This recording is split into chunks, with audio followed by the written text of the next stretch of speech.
ఎక్కడికి తీసుకోవాలనుకుంటున్నారు? ఇంతకుముందు వెళ్ళే మందిరంలో దేవుడు త్రియేక దేవుడు యెహోవానే యేసు ప్రభు వచ్చాడు, యేసు ప్రభు మళ్ళీ పరిశుద్ధాత్ముడుగా వచ్చాడు అని అలానే చెప్పారన్న. నేను అదే నిజమే అని నమ్మాను అక్కడ ఉన్నంత వరకు.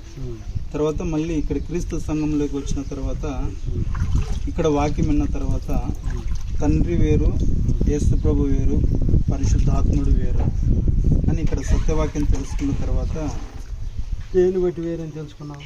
వాక్యాన్ని బట్టి, బైబిల్ని బట్టి, వాక్యాన్ని బట్టి. నేను చెప్పానని కాదు, ఇంకోళ్ళు చెప్పారని కాదు, బైబిల్ని బట్టి బైబిల్ని పరిశీలన చేసుకొని ఉన్నదాన్ని బట్టి దేవుడు ముగ్గురు వేరు వేరు. యేసుక్రీస్తు వారు వేరు, పరిశుద్ధాత్ముడు వేరు, తండ్రి అయిన దేవుడు వేరు. ముగ్గురు ఒకటి కాదు. ఈ బాప్తిజం ద్వారా పరిశుద్ధాత్ముడు నీలో కొత్తదని నమ్ముతున్నావా? నమ్ముతున్నాను. యేసుక్రీస్తు వారు నీ కోసం ప్రాణం పెట్టాడని నమ్ముతున్నావా? ఆయన విశ్వాసం ఉంచేవా? నేను పరలోకం చేస్తాడని. సంఘంలో వచ్చిన తర్వాత మీరు ఎలాంటి పరిస్థితుల్లోనైనా ఎటువంటి సమస్యలు దేవుని దగ్గర నుంచి దూరంగా మిమ్మల్ని తీసుకోమని బలవంతం చేశారా? ఎవరు బలవంతం చేయలేదు, నా ఇష్టం. యేసుక్రీస్తు వారు ఏమంటాడమ్మా?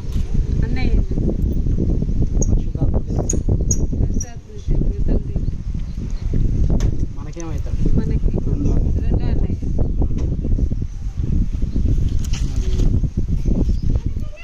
బాప్తిజం ఇష్టపూర్వకంగా తీసుకుంటున్నావా? ఎవరన్నా బలవంతం నేనేమన్నా బలవంతం చేశాను?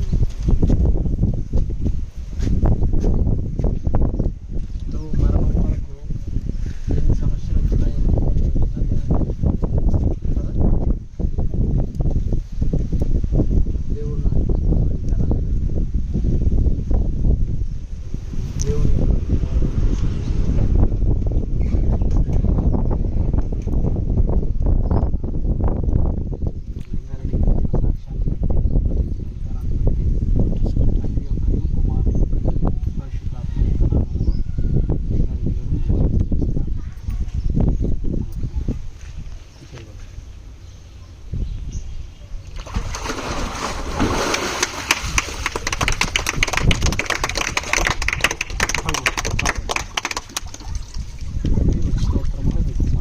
లింగారెడ్డి గారి తండ్రి మిమ్మల్ని సంతోషపెట్టే కార్యక్రమం తండ్రి ఈ సన్నిధిలో ఉన్నతంగా బలంగా